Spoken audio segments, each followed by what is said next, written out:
Brothers and sisters, we started off the month of Ramadan. We were excited when the moon was to be sighted in order to enter the month of Ramadan. We entered the month of Ramadan. We got things rolling. Everything became more serious. We started engaging in fasting. We started doing extra salah. We started the recital of the Quran. We started the dhikr of Allah subhanahu wa ta'ala. I hope that we have not actually given up, or we have not slowed down in any way, because right now we've gotten to the last part of Ramadan, which is the most important part of Ramadan. Unfortunately, I like to give an example of a football match, very unfortunately, but the most interesting part of the match is right at the end, especially when you have not scored enough goals. What happens? Everyone comes alive because they know these dying moments could actually change the entire course of what's going to be happening. So I promise you, these dying moments are in fact not dying moments. For Ramadan, we don't call them dying moments because they are the moments of becoming alive. You have something known as Laylatul Qadr.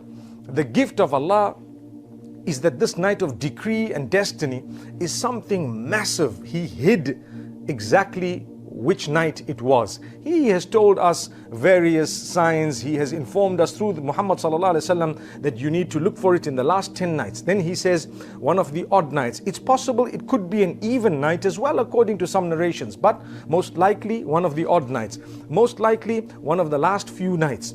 And that is so that people don't give up on the ibadah of Allah subhanahu wa ta'ala, worshipping Allah. We make our promises. We want to achieve the forgiveness of Allah. Allah says, Laylatul Qadri khayrun min alfi shahr. The night of decree is more powerful, is better, khayrun, than 1,000 months. That's almost 84 odd years. Imagine one night. So we need to liven up the nights now. We're coming towards the end of Ramadan. We liven up the nights by doing what? Ibadah, dhikr, istighfar, tawbah, tilawatul Quran. We stand in salah for the sake of Allah subhanahu wa ta'ala. We assist others. We go out. There is something called iftarus sa'im, to go out and try and help those who are fasting to open their fast at the end of that particular day of fasting. There is a great act of worship, and it is a great there is a great reward for that act of worship. So we need to think up all these things. Go and reach out to the poor. There is sadaqatul fitr. Start planning, start preparing, start making packs or whatever else you have to do to reach out to the poorest of the people in order to be able to benefit them maximum. Your charities during this month, your goodness during this month, and your resolutions. People make resolutions at all odd times of the year. We make resolutions when we are closest to Allah, when He has bestowed upon us a beautiful season of forgiveness.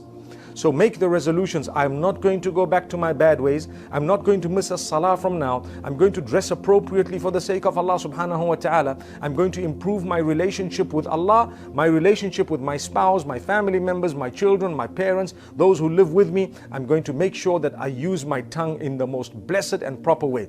If you start off with the dhikr of Allah, you will not become vulgar and abusive with your tongue. So I call on you to end this beautiful month in such a way that you deserve the Eid.